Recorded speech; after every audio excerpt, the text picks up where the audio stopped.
Сәлеметсіздер ме, балалар? Мен бастауыш сынып мұғалімі, педагог сарапшы Қасымбекова Назипа Қасымбекқызы.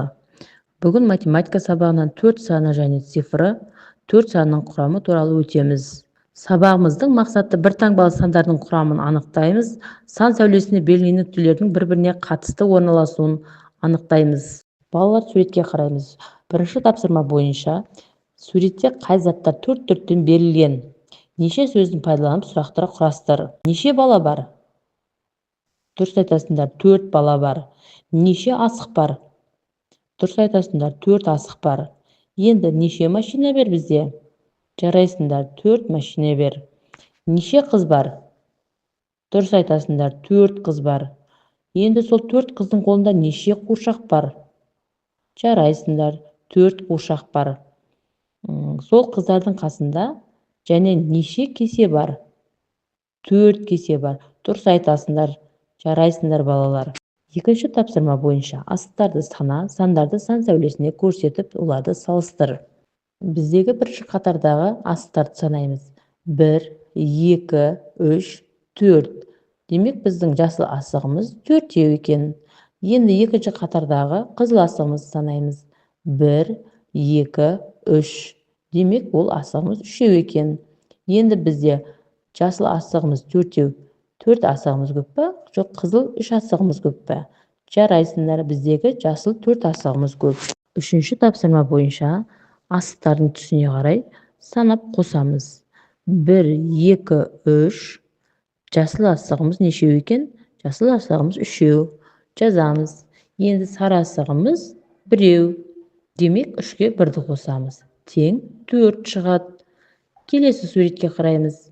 1, 2 көк көйлектегі 2 қуыршағымыз бар екен. Оған қосамыз қызыл көйлектегі 2 қуыршақты. Біздің сонда қуыршағымыз тең болады 4-ке екен. Төртінші тапсырма бойынша балалардың қалай есептегенін айт. 2-ге қосамыз 2-ні, 4 болады.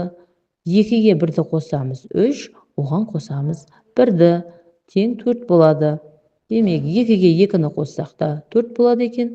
2-ге 1-ді және 1-ді қоссақ та жауабы 4 болады екен.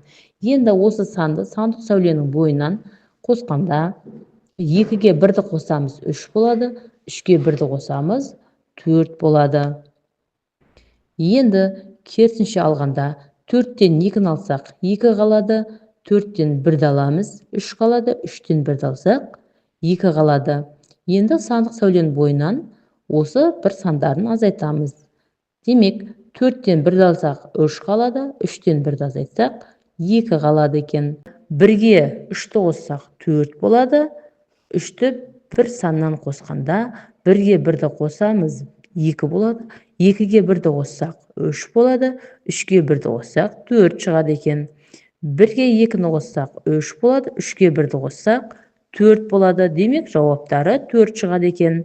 Енді сандық сәуленің бойынан бір санына 2 санды қоссақ 3 шығады, 3 санына 1 санын қоссақ 4 шығады екен.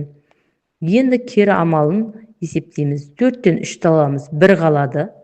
4-тен 1-ді аламыз, 3. 3-тен 1-ді алсақ 2, 2-ден 1-ді алсақ 1 қалады екен.